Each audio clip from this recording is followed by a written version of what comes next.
El sabueso. En mis torturados oídos resuenan incesantemente un chirrido y un aleteo de pesadilla, y un leve ladrido lejano como el de algún gigantesco sabueso. No es un sueño, y temo que ni siquiera sea locura, ya que son muchas las cosas que me han sucedido para que pueda permitirme esas misericordiosas dudas. Saint-Jean es un cadáver destrozado, únicamente yo sé por qué, y la índole de mis conocimientos es tal que estoy a punto de saltarme la tapa de los sesos por miedo a ser destrozado del mismo modo. En los oscuros e interminables pasillos de la horrible fantasía vagabundea Némesis, la diosa de la venganza negra y disforme que me conduce a aniquilarme a mí mismo. Que perdone el cielo la locura y la morbosidad que atrajeron sobre nosotros tan monstruosa suerte. Harto ya con los tópicos de un mundo prosaico donde incluso los placeres del romance y de la aventura pierden rápidamente su atractivo. Saint-Jean y yo habíamos seguido con entusiasmo todos los movimientos estéticos e intelectuales que prometían acabar con nuestro insoportable aburrimiento. Los enigmas de los simbolistas y los éxtasis de los prerrafaelistas fueron nuestros en su época, pero cada nueva moda quedaba vaciada demasiado pronto de su atrayente novedad. Nos apoyamos en la sombría filosofía de los decadentes y a ella nos dedicamos aumentando paulatinamente la profundidad y el diabolismo de nuestras penetraciones. Baudelaire y Huysmans no tardaron en hacerse pesados, hasta que finalmente no quedó ante nosotros más camino que el de los estímulos directos provocado por anormales experiencias y aventuras personales. Aquella espantosa necesidad de emociones nos condujo eventualmente por el detestable sendero que incluso en mi actual estado de desesperación menciono con vergüenza y timidez: el odioso sendero de los saqueadores de tumbas. No puedo revelar los detalles de nuestras impresionantes expediciones, ni catalogar siquiera en parte el valor de los trofeos que adornaban el anónimo museo que preparamos en la enorme casa de piedra donde vivíamos, Saint-Jean y yo, solos y sin criados. Nuestro museo era un lugar sacrílego, increíble, donde con el gusto satánico de neuróticos dilettanti habíamos reunido un universo de terror y de putrefacción para excitar nuestras viciosas sensibilidades. Era una estancia secreta, subterránea, donde unos enormes demonios alados, esculpidos en basalto y ónice, vomitaban por sus bocas abiertas una extraña luz verdosa y anaranjada, en tanto que unas tuberías ocultas hacían llegar hasta nosotros los olores que nuestro estado de ánimo apetecía. A veces el aroma de pálidos lirios fúnebres, a veces el narcótico incienso de unos funerales en un imaginario templo oriental, y a veces, como me estremezco al recordarlo, la espantosa fetidez de una tumba descubierta. Alrededor de las paredes de aquella repulsiva estancia había féretros de antiguas momias alternando con hermosos cadáveres que tenían una apariencia de vida, perfectamente embalsamados por el arte del moderno taxidermita y con lápidas mortuorias arrancadas de los cementerios más antiguos del mundo. Aquí y allá, una hornacina contenían cráneos de todas las formas y cabezas conservadas en diversas fases de descomposición. Allí podían encontrarse las podridas y calvas coronillas de famosos nobles y las tiernas cabecitas doradas de niños recién enterrados. Había allí estatuas y cuadros, todo de temas perversos y algunos realizados por Saint-Jean y por mí mismo. Un portafolio cerrado, encuadernado con piel humana curtida, contenía ciertos dibujos atribuidos a Goya y que el artista no se había atrevido a publicar. Había allí nauseabundos instrumentos musicales, de cuerda, de metal y de viento, en los cuales Saint-Jean y yo producíamos a veces disonancias de exquisita morbosidad y diabólica lividez. Y en una multitud de armarios de caoba reposaba la más increíble colección de objetos sepulcrales reunidos nunca por la locura y la perversión humana. Acerca de esa colección debo guardar un especial silencio. Afortunadamente, tuve el valor de destruirla mucho antes de pensar en destruirme a mí mismo. Las expediciones, en el curso de las cuales recogíamos nuestros nefandos tesoros, eran siempre memorables acontecimientos desde el punto de vista artístico. No éramos vulgares vampiros, sino que trabajábamos únicamente bajo determinadas condiciones de humor: paisaje, medio ambiente, tiempo, estación del año y claridad lunar. Aquellos pasatiempos eran para nosotros la forma más exquisita de expresión estética y concedíamos a sus detalles un minucioso cuidado técnico. Una hora inadecuada, un pobre efecto de luz o una torpe manipulación del húmedo césped destruían para nosotros la extasiante sensación que acompañaba a la exhumación de algún ominoso secreto de la tierra. Nuestra búsqueda de nuevos escenarios y condiciones existentes era febril e insaciable.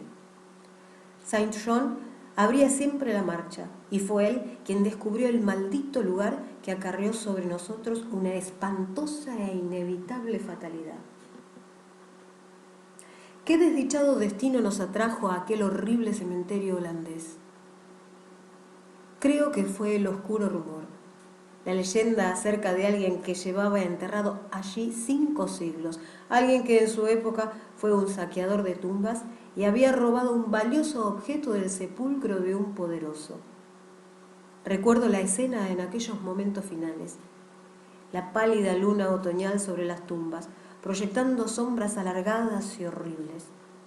Los grotescos árboles, cuyas ramas descendían tristemente hasta unirse con el descuidado césped y las estropeadas losas. Las legiones de murciélagos que volaban contra la luna, la antigua capilla cubierta de hiedra y apuntando con un dedo espectral al pálido cielo. Los fosforescentes insectos que danzaban como fuegos fatuos bajo las tejas de un alejado rincón, los olores a moho, a vegetación y a cosas menos explicables que se mezclaban débilmente con la brisa nocturna precedente de lejanos mares y pantanos. Y lo peor de todo, el triste aullido de algún gigantesco sabueso al cual no podíamos ver ni situar de un modo concreto. Al oírnos nos estremecimos, recordando las leyendas de los campesinos, ya que el hombre que tratábamos de localizar había sido encontrado hacía siglos en aquel mismo lugar, destrozado por las arpas y los colmillos de un execrable animal. Recuerdo cómo excavamos la tumba del vampiro con nuestras azadas y cómo nos estremecimos ante el cuadro de nosotros mismos, la tumba, la pálida luna vigilante, las horribles sombras, los grotescos árboles, los murciélagos, la antigua capilla, los danzantes fuegos fatuos, los nauseabundos olores, la gimiente brisa nocturna y el extraño aullido de cuya existencia objetiva apenas podíamos estar seguros. Luego, nuestros azadones chocaron contra una sustancia dura y no tardamos en descubrir una enmohecida caja de forma oblonga.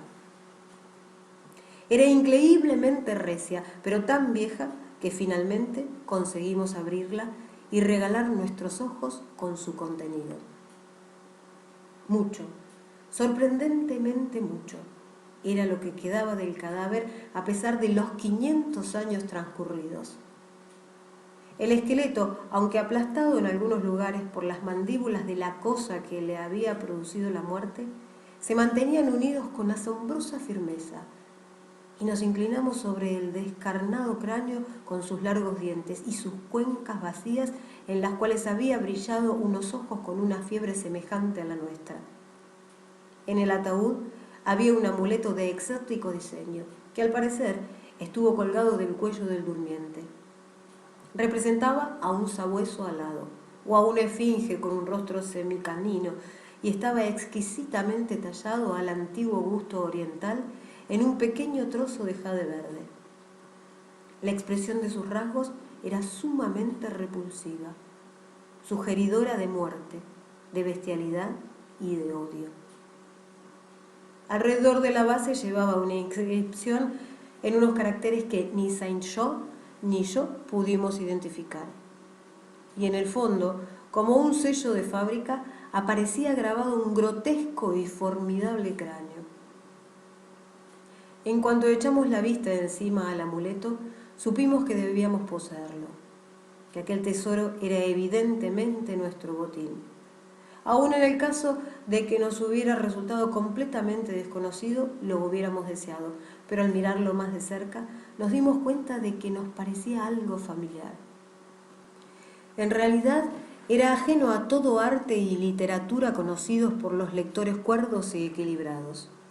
Pero nosotros reconocimos en el amuleto la cosa sugerida en el prohibido Necronomicon del árabe loco Abdul al-Azred, el horrible símbolo del culto de los devoradores de cadáveres de la inaccesible Leng en el Asia Central. No nos costó ningún trabajo localizar los siniestros rasgos descritos por el antiguo demonólogo árabe, unos rasgos extraídos de alguna oscura manifestación sobrenatural de las almas de aquellos que fueron vejados y devorados después de muertos. Apoderándonos del objeto de jade verde, dirigimos una última mirada al cavernoso cráneo de su propietario y cerramos la tumba, volviendo a dejarla tal como la habíamos encontrado. Mientras nos marchábamos apresuradamente del horrible lugar, con el amuleto robado en el bolsillo de Saint-Jean, nos pareció ver que los murciélagos descendían en tropel hacia la tumba que acabábamos de profanar, como si buscaran en ella algún repugnante alimento. Pero la luna de otoño brillaba muy débilmente y no pudimos saberlo a ciencia cierta.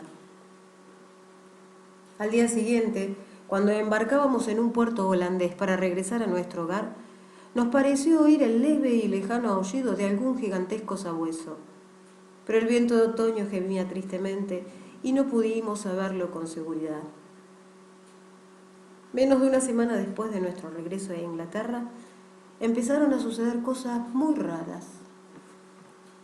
Saint-Jean y yo vivíamos como reclusos, sin amigos, solos y en unas cuantas habitaciones de una antigua mansión, en una región pantanosa y poco frecuentada, de modo que en nuestra puerta resonaba muy raramente la llamada de un visitante.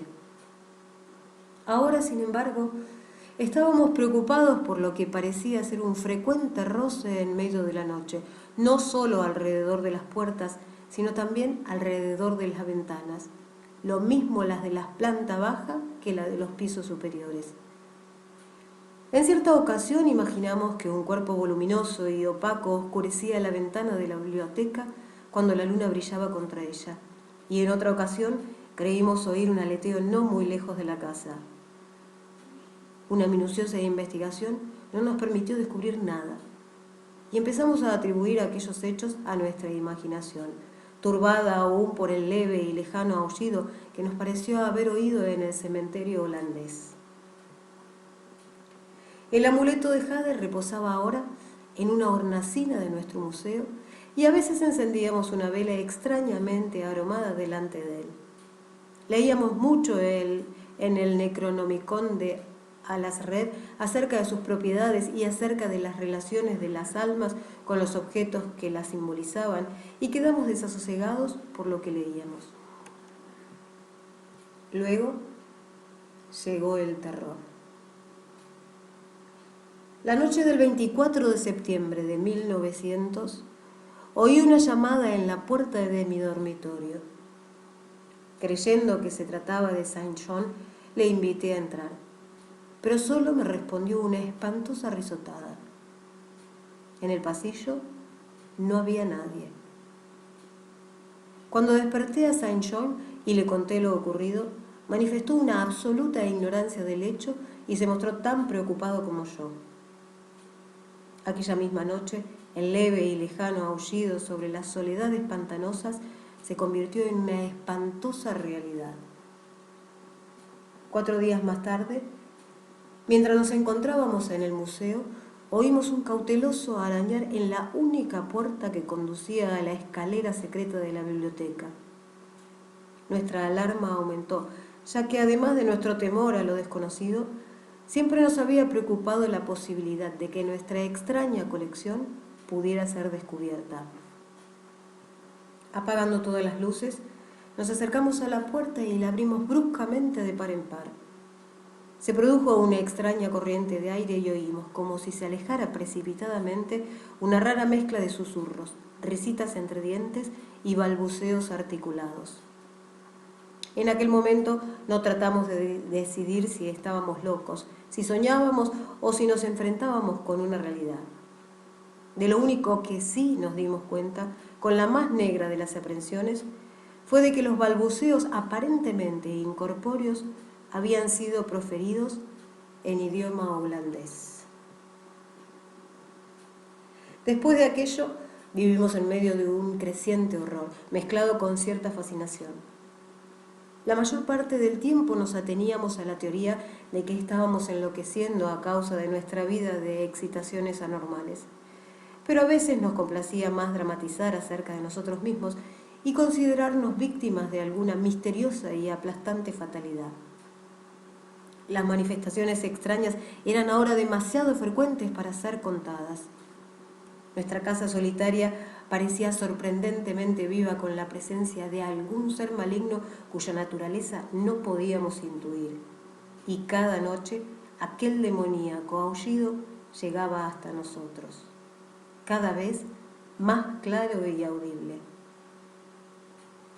El 29 de octubre encontramos en la tierra blanda debajo de la ventana de la biblioteca una serie de huellas de pisadas completamente imposibles de describir. Resultaban tan desconcertantes como las bandadas de enormes murciélagos que merodeaban por los alrededores de la casa en número creciente.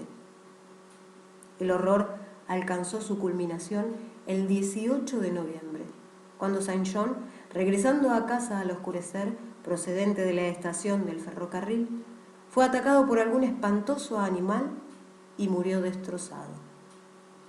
Sus gritos habían llegado hasta la casa y yo me había apresurado a dirigirme al terrible lugar. Llegué a tiempo de oír un extraño aleteo y de ver una vaga forma negra siluetada contra la luna que se alzaba en aquel momento. Mi amigo estaba muriéndose cuando me acerqué a él y no pudo responder a mis preguntas de un modo coherente. Lo único que hizo fue susurrar: "El amuleto, aquel maldito amuleto". Y exhaló el último suspiro, convertido en una masa inerte de carne lacerada. Lo enterré al día siguiente en uno de nuestros descuidados jardines y murmuré sobre su cadáver uno de los extraños ritos que él había amado en vida. Y mientras pronunciaba la última frase, oí a lo lejos el débil aullido de algún gigantesco sabueso. La luna estaba alta, pero no me atreví a mirarla. Y cuando vi sobre el marjal una ancha y nebulosa sombra que volaba de otero en otero, cerré los ojos y me dejé caer al suelo, boca abajo. No sé el tiempo que pasé en aquella posición. Solo recuerdo que me dirigí temblando hacia la casa y me prosterné delante del amuleto de jade verde. Temeroso de vivir solo en la antigua mansión, al día siguiente me marché a Londres, llevándome el amuleto después de quemar y enterrar el resto de la impía colección de museo. Pero al cabo de 3 noches oí de nuevo el aullido y antes de una semana empecé a notar unos extraños ojos fijos en mí en cuanto oscurecía. Una noche, mientras paseaba por el Victoria Embankment, vi que una sombra negra oscurecía uno de los reflejos de las lámparas en el agua. Sopló un viento más fuerte que la brisa nocturna y en aquel momento supe que lo que había atacado a Saint John no tardaría en atacarme a mí. Al día siguiente empaqué cuidadosamente el amuleto de jade verde y embarqué para Holanda. Ignoraba lo que podía ganar devolviendo la cosa a su silencioso y durmiente propietario, pero me sentía obligado a intentarlo, todo con tal de desvanecer la amenaza que pesaba sobre mi cabeza. Lo que pudiera ser el sabueso y los motivos de que me hubiera perseguido eran preguntas todavía vagas, pero yo había oído por primera vez el aullido en aquel antiguo cementerio y todos los acontecimientos subsiguientes, incluido el moribundo susurro de Saint John, habían servido para relacionar la maldición con el robo del amuleto. En consecuencia, me hundí en los abismos de la desesperación cuando en una posada de Rotterdam descubrí que los ladrones me habían despojado de aquel único medio de salvación.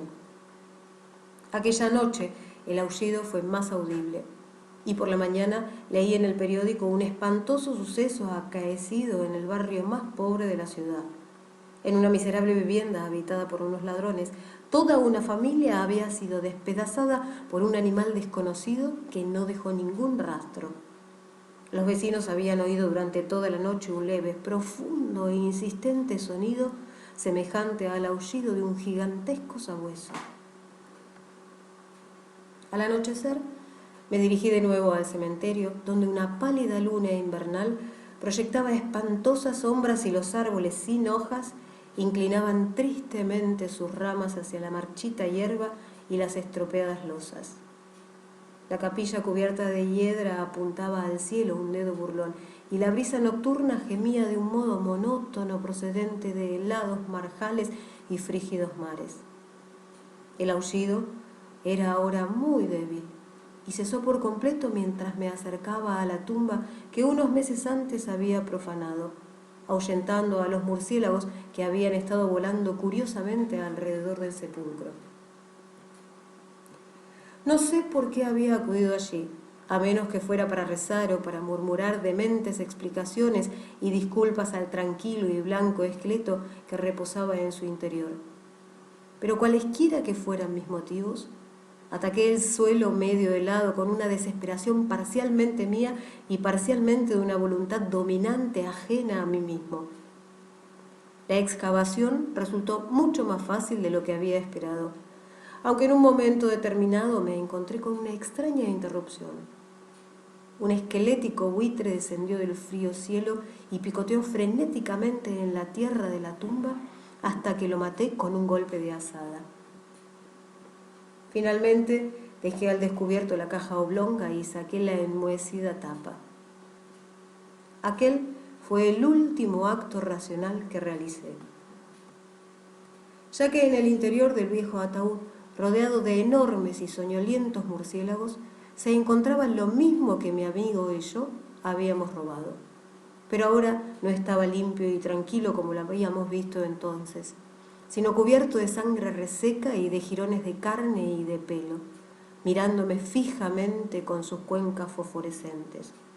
Sus colmillos ensangrentados brillaban en su boca entreabierta en un rictus burlón, como si se mofara de mi inevitable ruina.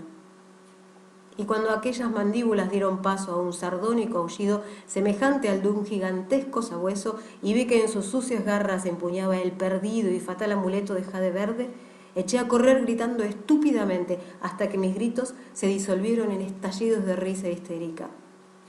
La locura cabalgaba a lomos del viento, garras y colmillos afilados en siglos de cadáveres, la muerte en un bacanal de murciélagos procedentes de las ruinas de los templos enterrados de Belial. Ahora, a medida que oigo mejor el aullido de la descarnada monstruosidad y el maldito aleteo resuena cada vez más cercano, yo me hundo con mi revólver en el olvido, mi único refugio contra lo desconocido. Lovecraft.